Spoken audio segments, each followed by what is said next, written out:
He's also a father of four, someone who chose to say, not silent. Please join me in welcoming Michael Fanone.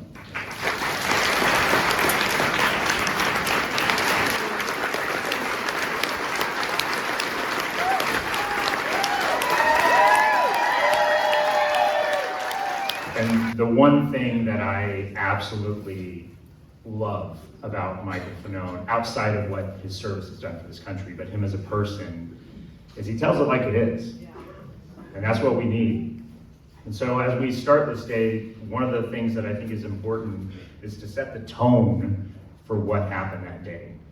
You woke up that morning, you had your routine. Can you walk us through kind of what you heard on the radio and how that morning went? Yeah, easier. So for those of you who are not familiar with the entirety of my career, I'll give you a brief introduction to who I am. So I was born in Washington, D.C. I grew up in Northern Virginia. I was a high school dropout. I became a apprentice carpenter with the United Brotherhood of Carpenters and Joiners, and then a journeyman carpenter. And then 9/11 happened. And I think like so many other Americans, it was deeply impactful on my life, and I felt a call to service.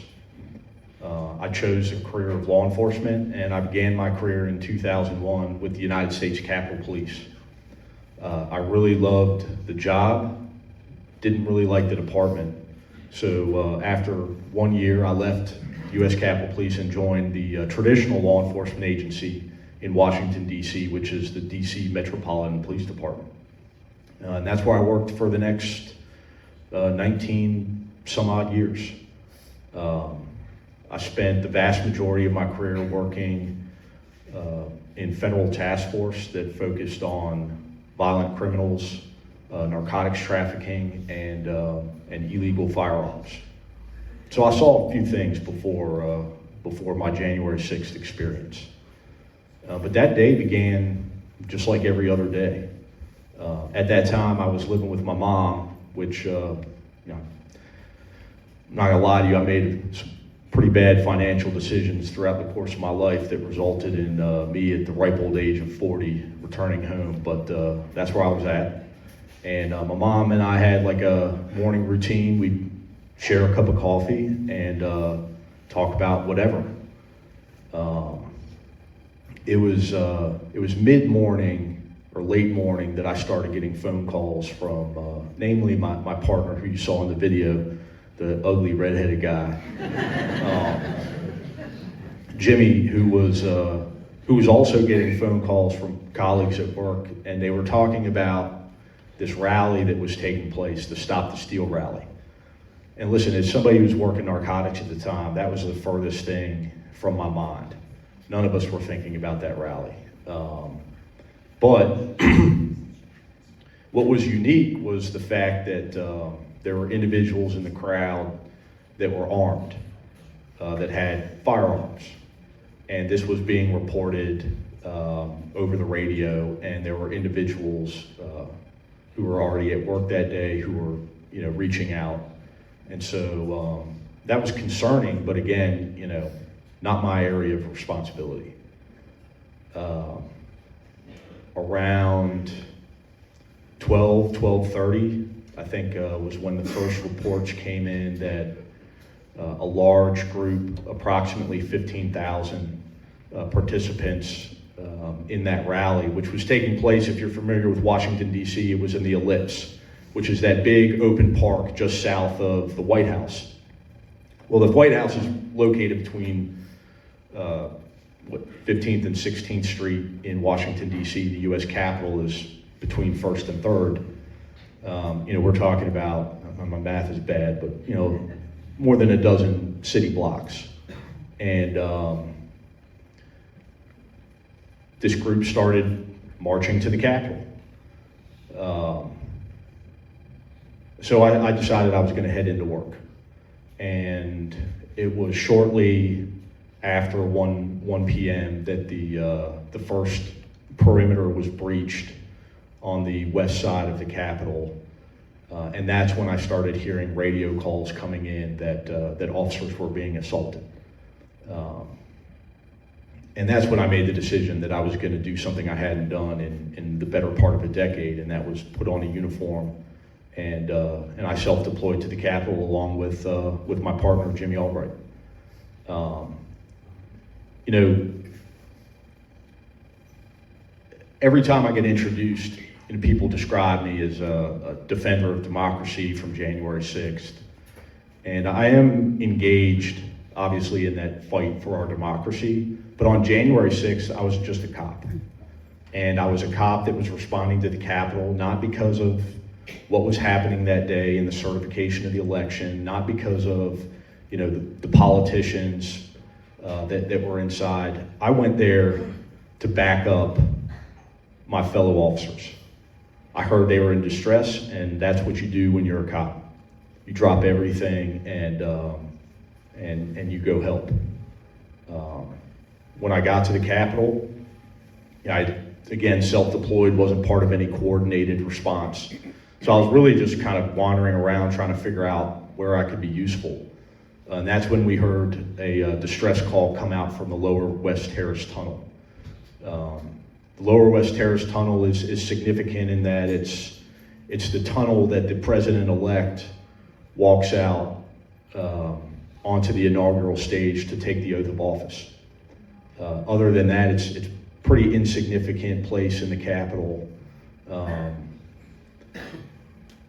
But I remember getting there and seeing 50 police officers, many of which had been fighting there for the better part of 2 hours. And obviously my viewpoint at that moment was obstructed, but what I later learned was that you know, this was the pinnacle of the violence that day, and that there were thousands upon thousands of rioters who were trying to gain entry to the Capitol just through that one choke point. The tunnel was loud, it was chaotic, it was filled with chemical irritants, CS gas, bear mace, pepper spray, all of the above. So it was difficult to breathe, and you know, that's where I found myself fighting side by side with you know, a few dozen other cops. And at one point, you know, I made my way to the front line, having just got there, and you know, it was. I described it in one interview as like a medieval battle scene, in that you couldn't slide a credit card between two people. So the idea that we were throwing punches and all that, you couldn't even cock your fist back to throw a punch. It was literally body weight pressed against body weight, us trying to push them out, them trying to push us in, and that went on for a considerable amount of time. And then at one point we started to gain ground, and the momentum pushed us forward, and a man by the name of Albuquerque Cosper Head from Tennessee put me in a chokehold and pulled me off the police line out into the crowd. And that's the one who you heard on my body-worn camera footage say, "I got one." I was pulled out into the crowd, away from the police line, surrounded, restrained, beaten, struck with a taser device. And as a result, I suffered a traumatic brain injury, which was the 7th of my law enforcement career, and I had a heart attack. And I lost consciousness. And I spent the better part of three and a half days in the hospital. And that, you know, unbeknownst to me at that time, was the last time that I would, you know, really be a cop. It took me 9 months to return to full duty, which I did. And At that point, I had become pretty outspoken. I had testified before Congress in the first Select Committee hearing, and none of this was supported by the city or my police department. And so when I returned to full duty in, I guess it was late October, early November, I thought that I was going to be assigned to the academy. I'd had discussions with the department, and I knew that my narcotics career was over, but I thought that I could still be useful. I had 5 years left before I could get a pension, and they had other plans in mind. They assigned me to the Technological and Analytical Services Bureau, which is a really fancy way of saying the IT department, which for a high school dropout that still unplugs his computer to turn it off, not the best place for me. And I found myself, one of the other responsibilities that we had at the Technological and Analytical Services Bureau was we handled maintenance facility calls for the police stations. So here I am, after having endured everything that I had, not just on January 6th, but 20 years as a narcotics cop. And I'm picking up the phone and sending maintenance crews to unclog a toilet at the 1st District station. So, could I have ridden it out and done another 5 years and collected my pension and gone on? Yes, but I didn't. I quit. I eloquently wrote a letter on a Dunkin' Donuts napkin in which I told the department to fuck off. And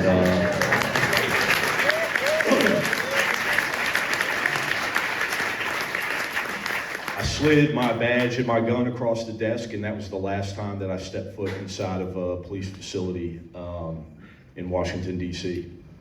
And it was really painful. I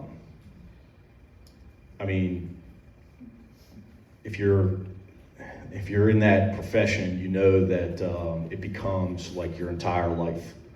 And those were all my friends, and it just was gone, like in an instant. And so I left with not even the shirt on my back, because I had to turn that shit into the property division. And that was it. That was the end of my law enforcement career. And here I am.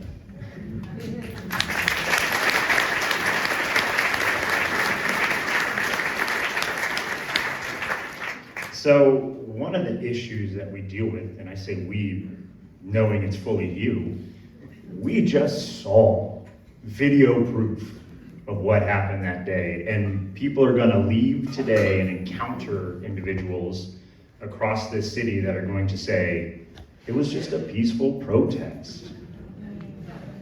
What do you say to those folks? I'm sure everyone in here knows exactly what I would say to those folks. I'm going to try to limit the curse words as much as humanly possible. But I remember to me, what was the kickoff for this alternative reality that we're experiencing when it comes to January 6th. And it was a congressional hearing, for those of you who may or may not remember. At that point, in the aftermath of January 6th, we were still in the midst of COVID times. And so all these hearings were being done remotely. And there was a representative, and his name is Andrew Clyde, and he's from Georgia. And I implore you all, at the end of this, please give his office a call and let him know how you feel about him. But he was the one that famously said, if you watch the video footage from January 6th, you would have thought it was a normal tourist day at the Capitol. Obviously, I was pissed off. But it wasn't just me. My phone rang from dawn to dusk and beyond from colleagues, many of which I had never met, never spoken to in my entire life, that had gotten my number from another person who had gotten it from another person. And simply because at that point I had given several interviews, they were looking to me as, what are you going to do? What are you going to say? This is outrageous. How can they say this? And I shouldn't have to say this, but these are people from all across the political spectrum. So, you know, this idea that the Metropolitan Police Department or the U.S. Capitol Police Department are these radical leftist lunatic cops is utterly insane. The vast majority of the people that were fighting alongside of me in the Lower West Terrace Tunnel, I know most of them, and they are all supporters of the Trump administration at the time. And so, you know, let's contradict that narrative. But I made the determination at that point to make a copy of my body-worn camera footage and give it to or leak it to the press, which at that point in time, I had you know, a friendship with Don Lemon from CNN, and I called him up, and I think at that point, you know, he had given up on me ever doing an interview on his show, or, you know, and I said, hey, listen, like this, you know, obviously this just happened. Andrew Clyde said this. I was like, he's like, do you want to go on the show? I was like, no, I don't want to go on the show. I want you to play my body-worn camera footage as much as you can, without commentary, just let it speak for itself. Because at that point, you know, we're already so distrustful of one another in this country that I knew I could go up there and I could talk about my experience, and they could even play some little snippets from my body-worn camera footage, but it wouldn't do anything to move the needle when it came to, you know, combating this narrative. And so, to their credit, they played, you know, a lot of my body-worn camera footage. I think, you know, more than 15 minutes of it without interruption. And that really, I think, was the moment in which, you know, I went and dove full on into activism. Obviously, at that point, my motivation was simply to counteract this narrative that January 6th didn't happen, or that it wasn't violent, or that it wasn't inspired by the President of the United States. You know, I heard the opening remarks for tonight, and the idea that, you know, we're going to have to learn to come together as a country, and I am a firm believer in you know, the necessity of compassion and empathy, especially for people that were duped, that were manipulated, that were, you know, bamboozled, so to speak, by this administration. Because there was a point in time where I was too. I voted for Donald Trump in 2016, and so my hope was that, you know, my story and the evolution of my thought process could help bring some horses to water, so to speak. And it hasn't. I haven't been as successful as I thought, but I've also, I think, done a good job of galvanizing people to stand up and speak out, to, you know, to stand up for your neighbor.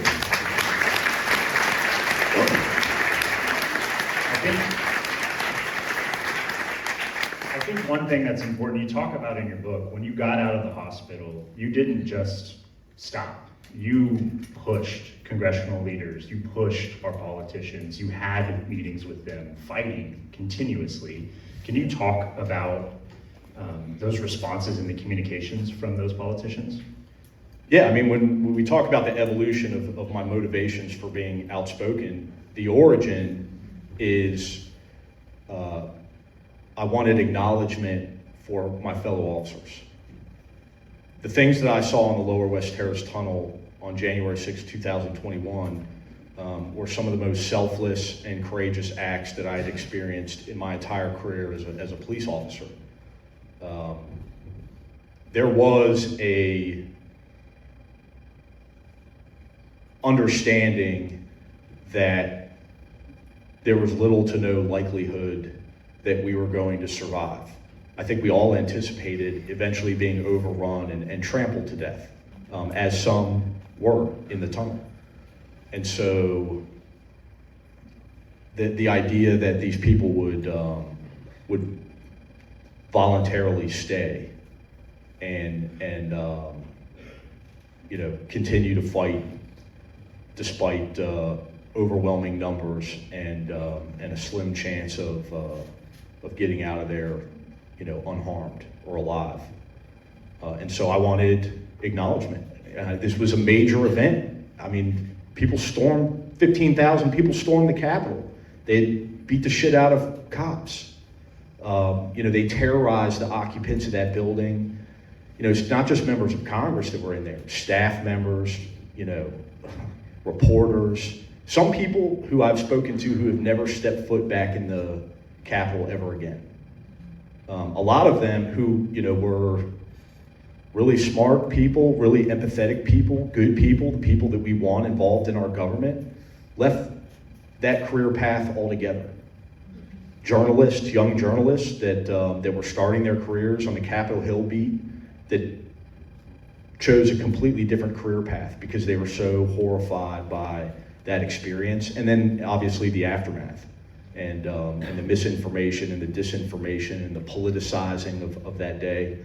But I wanted acknowledgement and you say meetings, which I think denotes like some type of organized structure. Like I just went to the Capitol by myself and started banging on doors and going into offices and yelling at people. And it works. So because the thought process at the time was Democrats were, still neck deep in the defund the police movement. So any optics of embracing law enforcement was almost out of the question. And then obviously the Republican Party was dealing with the fact that this was not politically advantageous, that it was our supporters that stormed the Capitol and beat up these cops. And so, when I talk about politicization of January 6th, it was politicized by both sides of the aisle. In the fact that we were abandoned by one and we were demonized by the other. And so, that was hard work advocating for that. And fortunately, I found, one particular member, and lover or hater, I happen to love her, but Nancy Pelosi took up that.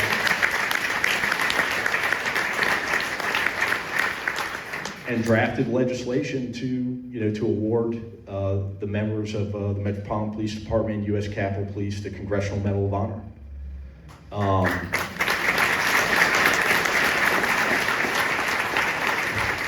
I think the sad thing, I guess, for me was that, they say you never want to see how the sausage is made. At that point, I had already seen how the sausage was made, and by the time that, medal was handed out, it just was meaningless to me. And I'll be honest with you, it was to a lot of the other officers. It was too little, too late. It was seen as an act of pandering, and I think that contributed to these massive losses that we saw in our respective departments. Hundreds of officers that resigned after January 6th, and it was not the trauma of the day. It was the way that they were treated after that. I had a lot of conversations with Noah. He's got a military background, so we're kind of cut from a similar cloth, but I talked about this idea that, I experienced a lot of traumatic days over the course of a 20-year career in law enforcement, but I never had a situation in which I experienced something and then afterwards had a colleague or a coworker or a supervisor come and tell me, well, that actually didn't happen. What are you talking about? But that's what happened here. And then, these lawmakers who, their words matter. When they use the credibility of their office to say things like it was just a normal tourist day at the Capitol, well, their constituents who elected them believe that shit.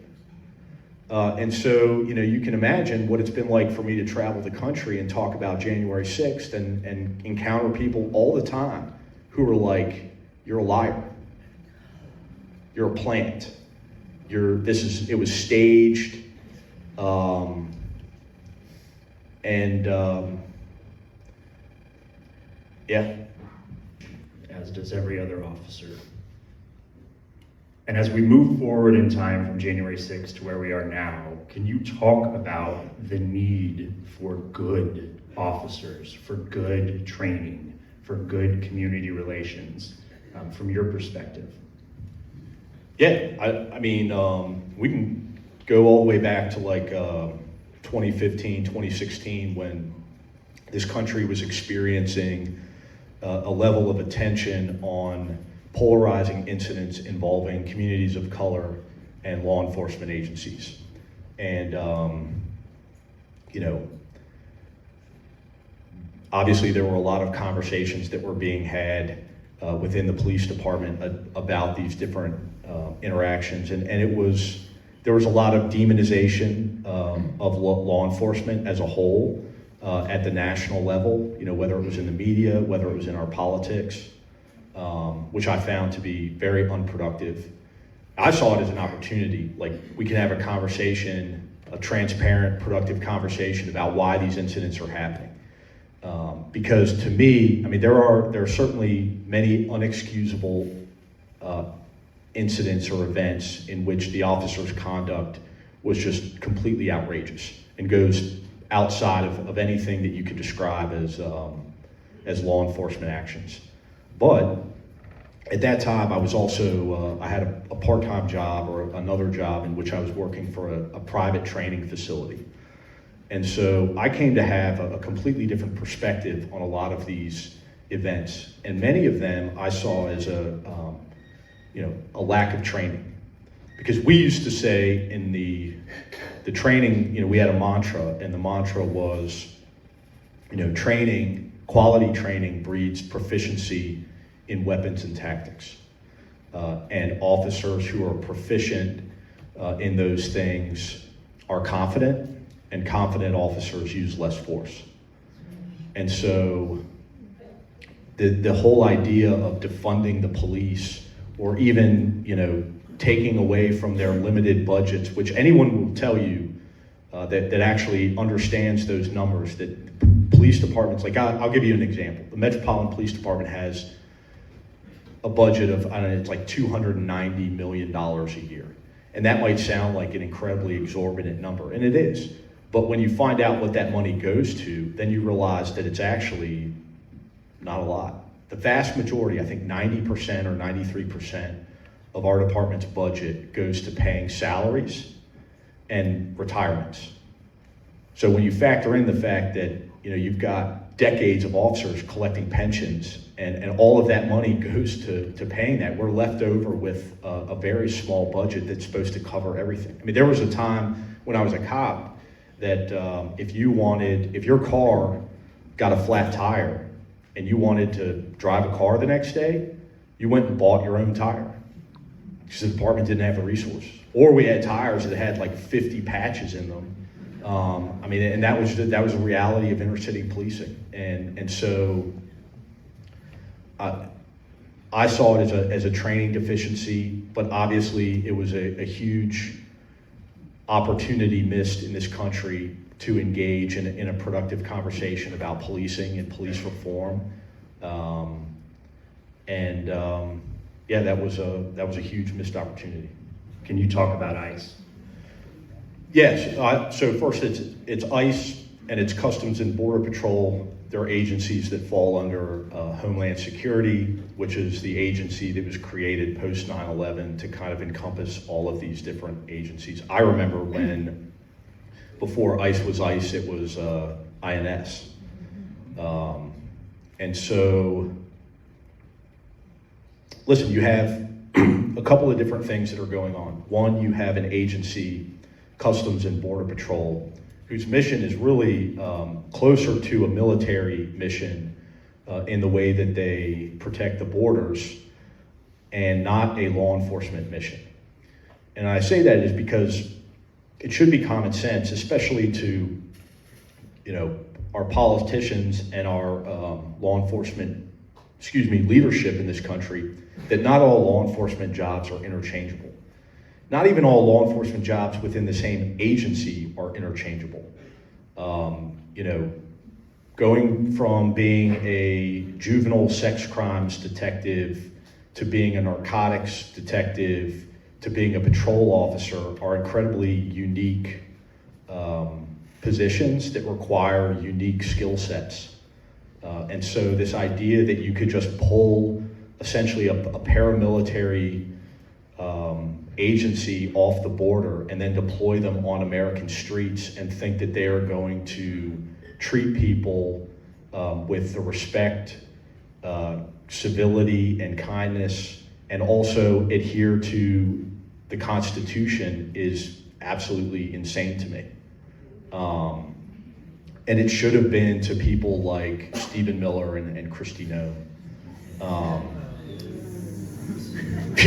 Yeah, boo. But I mean, it also didn't help when people like Stephen Miller and Kristi Noem and Pam Bondi and Greg Bovino, Tom Homan traveled the country talking to these agents and agencies and telling them that, you know, the gloves are off, so to speak, and that when they spit, we're going to hit. That was Donald Trump's own words. And so saying that to these agencies, and then, you know, Stephen Miller coming out and saying that, well, you know, all of our federal agencies enjoy complete and total immunity, which is complete and total bullshit. But I mean, we've seen the fruits of that labor in the way that they conduct their enforcement operations, which is equally insane. I mean, if you watched, you know, the first deployment of ICE to and CBP to Los Angeles, and this parade that they put on through the city streets and marching through MacArthur Park, that was literally empty at the time, and putting on this spectacle, which is only designed for one thing: to intimidate. And they're not just there to intimidate the you know, undocumented or immigrant communities. They're there to intimidate each and every one of us. You know, to show the unadulterated power of the federal government and what they can do, which is the same thing, you know, with the deployment of the National Guard troops to our streets. It's an intimidation tactic. It serves absolutely no public safety purpose. The deployment of National Guard troops in Washington, D.C. has done nothing to lower crime and enhance public safety. And quite frankly, it's, you know, a waste of these young men and women who have, you know, chosen this path of service. And you've got them out there. I mean, in Washington, D.C., they had them out there doing yard work. I mean, how many people in here were in the National Guard? You got any guardmen? Okay, so you know, like, these guys give up their time, leave their families to go on these types of domestic deployments. So the idea that over the Christmas holiday, you would tear people away from their families and their loved ones to walk around Washington, D.C. aimlessly and to pick up garbage and, you know, rake leaves, which just, I mean, to me shows this utter disdain for people that, real patriots in this country.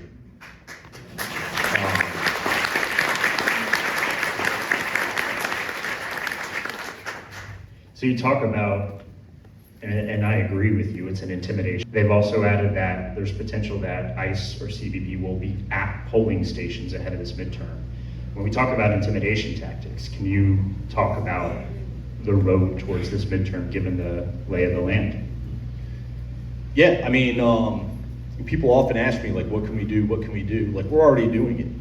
You're seeing it play out in the streets of Minneapolis. You're seeing it play out in the streets of Chicago. You have, you know, the average, everyday citizen engaging, filming, documenting these encounters. You have dozens, hundreds, thousands of local organizations that have been born out of this moment to assist the migrant community, to, you know, monitor ICE and CBP, document their activities. I mean, the reason why we're all so outraged about this moment is because we're all watching it play out in our social media feeds all day long, every day, and that's because of the courage of local residents to step outside their front door and rather than turning a blind eye to something that's happening, not necessarily to them, but to vulnerable members of their community, is exactly how you combat this moment. But we've got to get to a point in this country where we start believing that Donald Trump is actually going to do the things that he says he's going to do.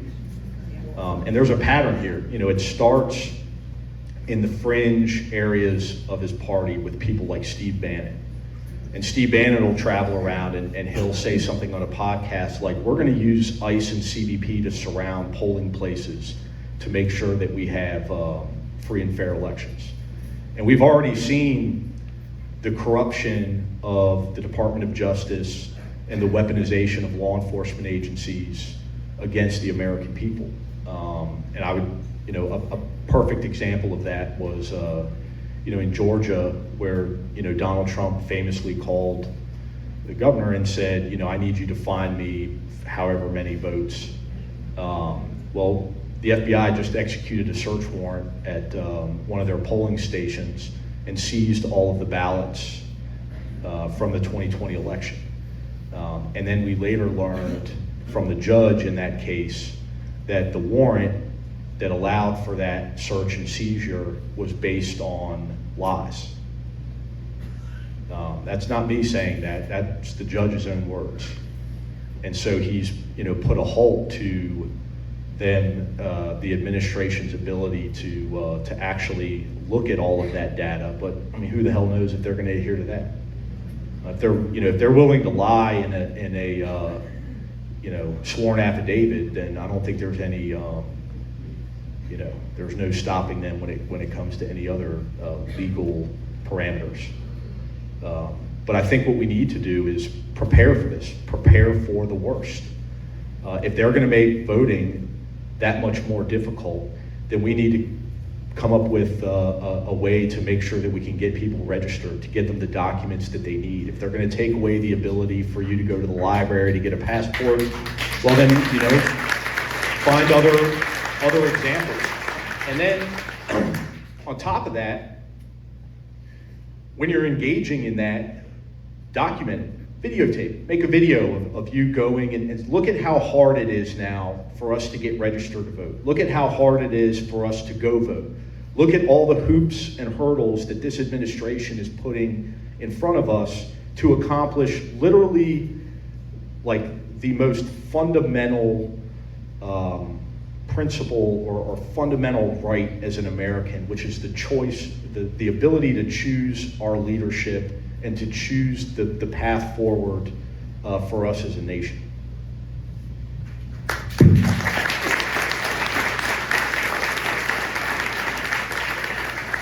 The courage citizens have to stand up and video, and we can see through the audience many people videoing. You've also had to engage with legacy media and deal with what comes with that. I'm interested in your thoughts on how we use what these people are doing in the audience right now to video compared to what legacy media should be doing. Well, there's been a lot of news recently with regards to legacy media. I think Paramount just took over like HBO or whatever. They're going to run CNN. Legacy media, I don't think this should come as a shock to anybody in this room, is dead. It's not dying, it's dead. Like so many of our national Democratic leaders, it's not meeting this moment. And so I think that it's become, there are still people, my dad still turns it on, CNN, because it's just a habit, and he's, but independent media, social media is the future, is what's happening. It's not even the future, it's right now. And so, listen, when I left the police department and I quit, I didn't quit with any ideas to what I was gonna do going forward. And so I found myself like without a job or an income or a paycheck.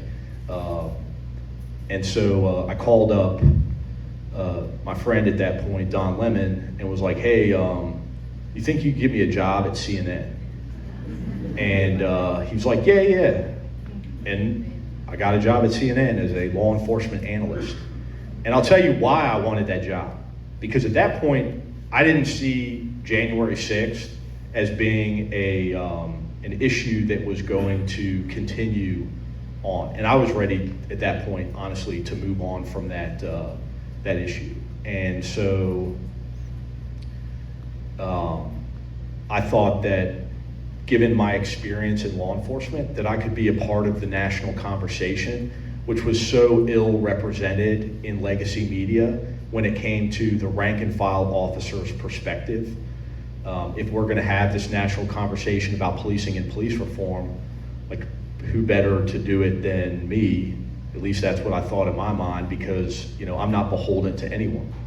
At that point, I'm not beholden to the police community. Like, I'm all about having an honest conversation so that we can actually fix shit. And so that was my motivation for that. It was an eye-opening experience. Legacy media is very much performative. The people that, it wasn't if you're looking for compassion, kindness, and community, that's not the place to go work.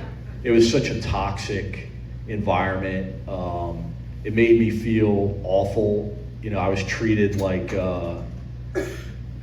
shit because I was a, former cop, high school dropout. Like, I wasn't an elite intellectual. And so, they would cart me out every once in a while and have me say something about January 6th, and then they would put me back in the shelf. And I kept writing op-eds and arguing, to be much more of a law enforcement representative, and they just weren't having it. And then finally, after Mark Zucker left, or Jeff Zucker, I always get the two of them combined. Jeff Zucker left. It was, I can't remember the name of the guy that, Chris Lick took over. I used to call him Chris Lick My Balls. And we didn't get along. He was part of the, we need to make things more moderate which when they say that, what they really mean is we're willing to entertain liars in order to appeal to a broader demographic. It's not about being more middle of the road. It's not about any of that. It's just we're willing to bring people on and platform people on our network that are liars, that are lying to your face, and then pretend in some way that that what we're doing is we're having an inclusive conversation about whatever. And so I was pretty much at my wit's end, and then they did Caitlin Collins hosted the town hall for Donald Trump, and I wrote an op-ed for CNN, and it was entitled, CNN, or my employer is hosting a town hall for a guy that tried to get me killed. And CNN declined to run that op-ed. So I sent it to Rolling Stone magazine, and of course they ran it. And then I never went on TV on CNN ever again. But looking out at the lay of the land, it's important that we get this younger generation involved, especially in this Midwest. And I know technology isn't your thing, even though, you're an IT guy now. technology's not your thing, but standing up when it's uncomfortable is. So how can we get this younger generation to stand up even when it's uncomfortable? They're kids, you force them. You got to meet people where they are. And I was at, like, I really, he's not here today, but my brother was, like, he was the one that really started all of this, like the social media stuff. And because I was like, I didn't want to do it. I thought it was stupid. And I thought that, like, everybody that I saw on social media, it was like a grift. It was like, you know, let me put forward some clickbaity material. I can't believe I just said that.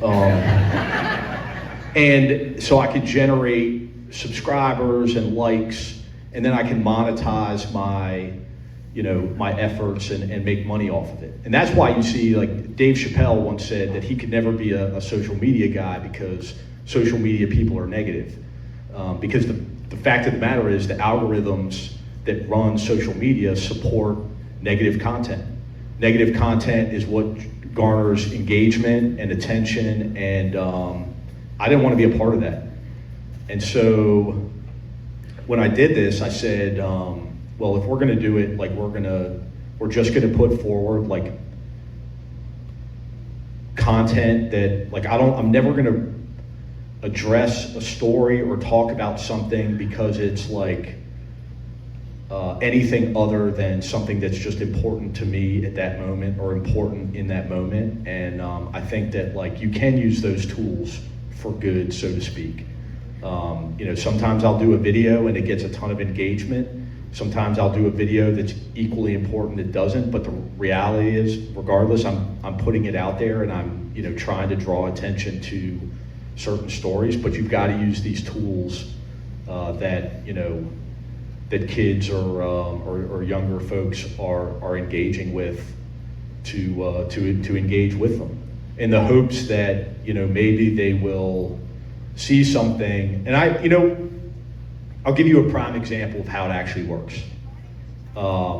So many of you may have seen some viral clips of me at the Jack Smith congressional hearing that took place recently. And so first, like, very organic moment. Like everything that I do, pretty much I'm like Forrest Gump. Like, I just go and get in line, and then hilarity ensues. But I just went to the hearing for one reason. I went to the hearing, well, two reasons. One, to see Harry Dunn, Aquilina Gunnell, and Danny Hodges, because everybody's busy doing their own thing. We don't have that many opportunities to get together. But I also wanted to be there to support Jack Smith. I have a tremendous amount of respect for Jack Smith. I think he's a consummate professional. He is a real man of honor and integrity and courage. Because he accepted that position late in the game, knowing full well that the likelihood of him having the time to complete that investigation was slim to none. And he did it anyways. And he knew that he was going to be attacked and he was going to be demonized by Donald Trump, and he has been. I think in the past month, Donald Trump has called him a demonic, deranged lunatic more than 180 times. Yeah. But so I went there to support him, and many of you may have seen, like, the initial interaction that I had was with this guy, Ivan Ranklin. I hate saying his name.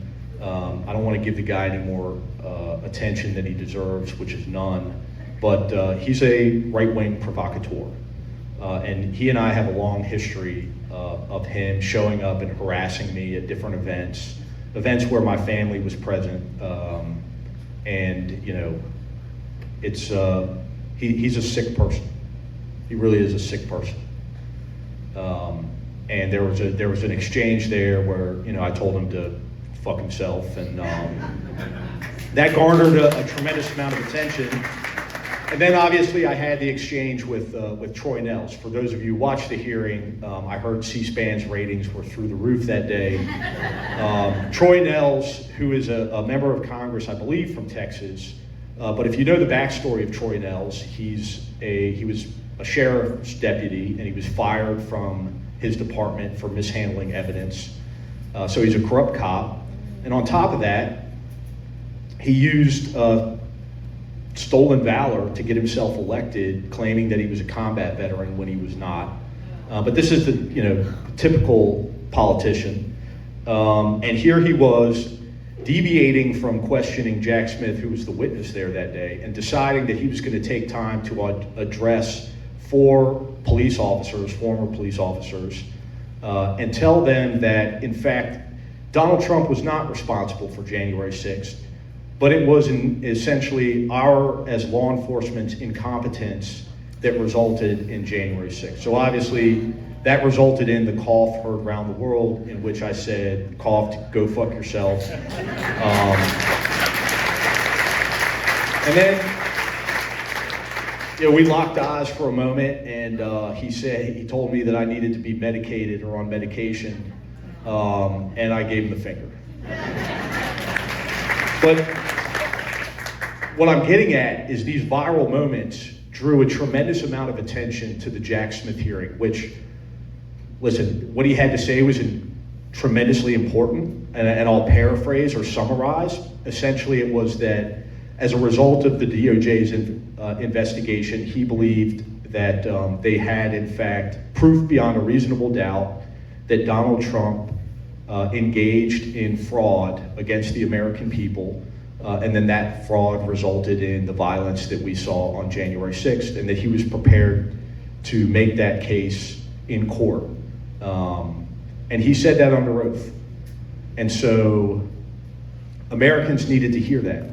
And fortunately, because of my silly ass antics, a lot of people were drawn to that, like, oh, we see what Mike Fanone did, well, why is he there? Oh, he's there because Jack Smith's testifying. And then looked into what Jack Smith said, and that was kind of like a pipeline for them to get real information.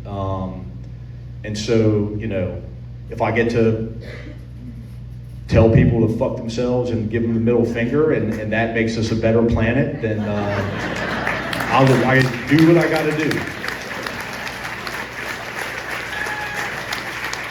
But what Jack Smith said was incredibly important. And then thinking about what he said, the very next question that comes to my mind after hearing that Donald Trump, there's beyond reasonable doubt, committed fraud, how can we get the accountability that the American people deserve? I think the most direct way, what you can do right now is to continue these protests. Continue making noise, generating energy, and getting other people involved. Step two, obviously, is, and hopefully we will have them, free and fair elections in the midterms. But it's not enough to elect candidates. We need people that are honest with the American people, that are authentic. No more millionaires and billionaires in Congress.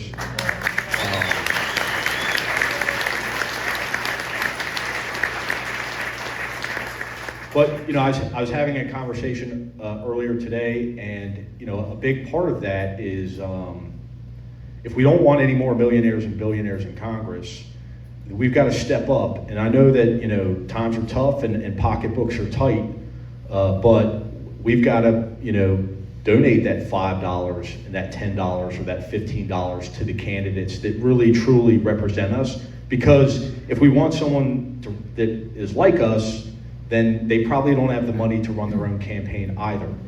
And so that's really gonna, and get these corporate dollars out of my face too. So that's gonna take a lot of hard work and a lot of effort on our parts. And if you can't give the money, volunteer. These, even small races require a tremendous amount of support. And so, that's what I would encourage people to do. And then making sure that these, I tell national party members, especially, obviously Democrats, not a lot of Republicans talk to me, but you gotta learn how to walk and chew bubble gum at the same time. You can advocate for affordability, which is a real thing, despite what Donald Trump says, but also advocate for accountability for this administration's crimes. And, I'm, at the end of the day, man, I'm a cop and I'm an accountability guy. And I believe that if you do something wrong, there's room for compassion and empathy, but you gotta be punished. And so, if we're gonna send a message as the American people that we're not gonna tolerate these types of crimes from our political leaders in the future, then that's gotta start with holding this administration accountable for its crimes. And, a component of that is making sure that leaders draft legislation to shore up our republic and protect us and protect our institutions from having this ever happen again. Give me your thoughts on these Epstein files. Well, actually, I was not the report writing guy. It was my first supervisor, Gigi Neal. He used to tell me that different strokes for different folks. Writing was not my strong suit, but I still wrote my fair share, and it's insane to me. The Epstein files saga is utterly insane, and I think the most insane part about it is that they're just, it's like they're not even trying to lie anymore or hide it. They're just saying, well, we're just not going to give you half of the files, or we're going to put out all of these files, and we're going to redact all the perpetrators and let you see all the victims. I know a little bit about that process, and the people involved are not that dumb, and they don't make those kind of mistakes at the level that we've seen. And so my only conclusion that I can draw from it is that it's intentional. And right, yeah, the Dow's at 50,000. And also, we've got to go to war with Iran, but don't worry about those Epstein files. And just think about those things for a moment. Think about Pam Bondi's testimony before Congress and her just utter disdain for any level of oversight or accountability. The politicization of our institutions, like the Department of Justice, the FBI. These are people that I worked with throughout the entirety of my career. In Washington, D.C., we don't have a state's attorney's office. We use the U.S. Attorney's Office as our local prosecutors. And so, and I can tell you right now, I don't know anyone anymore at the Department of Justice. They've all left. They've either been fired or they quit. Not one single solitary prosecutor. And right now in Washington, D.C., where we're mandated for 250 full-time prosecutors, we have less than 90. And so, you don't see it, but our institutions, our federal agencies have been gutted. I would even use the word destroyed. And many in this room would say that you are an American hero.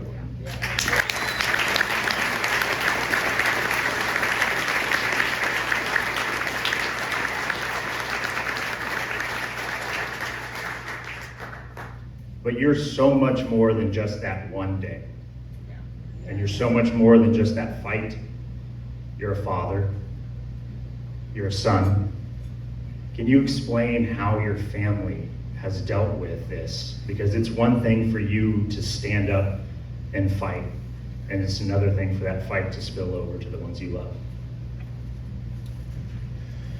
Yeah, so I got my first January 6th related death threat while I was testifying before Congress at the Select Committee hearing. I'd implore you all. I actually played that in a television appearance I did the following day. It was on Don Lemon's show, but they played it in its entirety, and it's incredibly vulgar.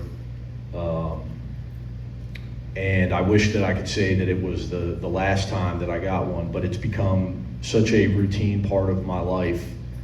But more troubling is that it's become a routine part of my family's life. No one in my immediate family has escaped these threats, and none more so than my mother. My mother is, she's 76, and she lived in the same house for 33 years in Alexandria, Virginia, and last year we had to sell the house. We had to move her for no other reason than her personal safety. She had received at that point multiple swatting attempts, a bomb threat. She had had her home vandalized, and it all culminated with an individual who confronted her in her front yard while she was raking leaves and threw a bag of dog shit on her while yelling that her son was a traitor and that she and I should both hang. And so, yeah, I mean, that's where we are as a country right now. That's what we're dealing with. But I've had numerous conversations with all of them, and we're a very close-knit family, especially now. They wouldn't have it any other way. So they're very supportive that I continue to come out here, and they're willing to endure the same abuses that I endure, so that I can get this message out. Today, and I noted it because I knew you wouldn't expect me to ask this again, but you've got a special back tattoo. And I found it funny when you told that story because, well, I'll let you tell it first before I let the audience know that. All right, well, so I grew up, like my earliest influences were cowboy movies. I had an Uncle John who was obsessed with John Wayne and Clint Eastwood movies. And my favorite Clint Eastwood movie was The Good, the Bad, and the Ugly. And my dad gave me official movie poster from The Good, the Bad, and the Ugly. And so I got the entirety of that poster tattooed on my back to include the three main characters, Lee Van Cleef, Eli Wallach, and obviously Clint Eastwood. And so that's my back tattoo. That's what I wanted to be when I was growing up. I wanted to be a cowboy. And this is why I wanted to ask that, because growing up here in Kansas, I think we all know about cowboys a little bit. And a cowboy is somebody that stands up, that works hard, puts in an honest day's work, goes home, and takes care of those around them. But most importantly, a cowboy is somebody that looks a task in the face and says, no matter what, this job has to get done, so I'm gonna do it. You're a cowboy, man.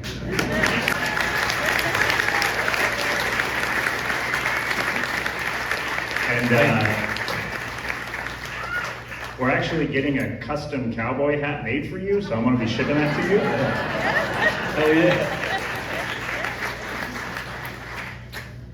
But to end this, because I want the people to be able to meet you, and especially if you join us at the protest after this, an opportunity to meet as well. But when you talk in your book about holding the line, it's not just a duty, it's not just a responsibility that you do once and then you move on. It is something that you have to pick up every day. And these group of people came here because one, they want to meet you, an American hero. But two, these people want to hold the line. So how can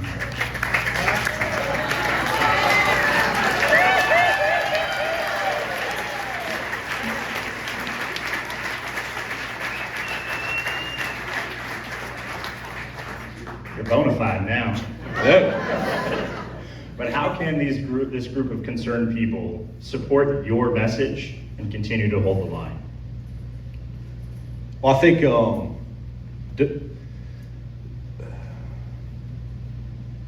first of all, you're doing it. You're here. You're at events like this. Organize amongst yourselves. Local politics are so much more important than national politics. This is your community.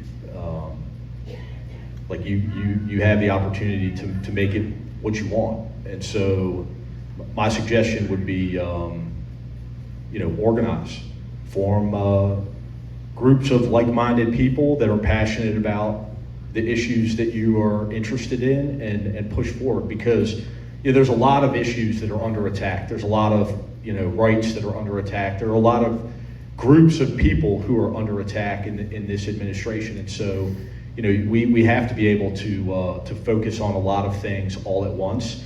And then when the time comes, come together with all of these groups and, support national candidates, support local candidates,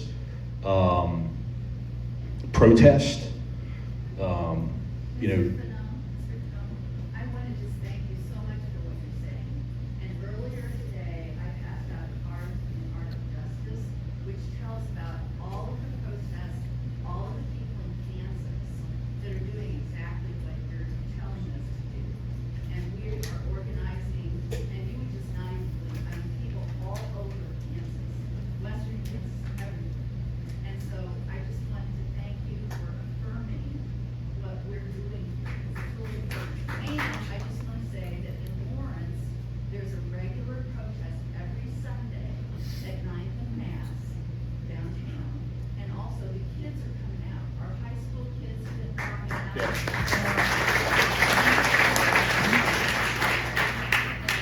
students from Haskell had a protest up, very courageous, because we have ICE here in town right now. So, I mean, I just want to thank you so much, because you are affirming the work that we're doing in Kansas. Thank you. Well, I appreciate that, but you're the ones that are affirming the work that you're doing, and you're seeing the results, not only locally, but at the national level. I mean, I can tell you 100% it's working. It is making a difference. I've traveled all over this country. This is, I think, my final, the one state that I hadn't been to. And so, yeah. It's okay, it's okay. He's here now. Best for last, that's right. Well, I haven't been to Alaska, so there's that. But this is what it's all about.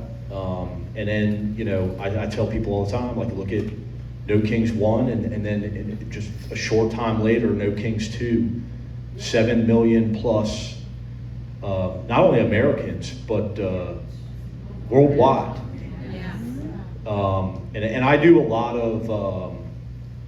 of media abroad, and everybody is paying attention to what's happening here.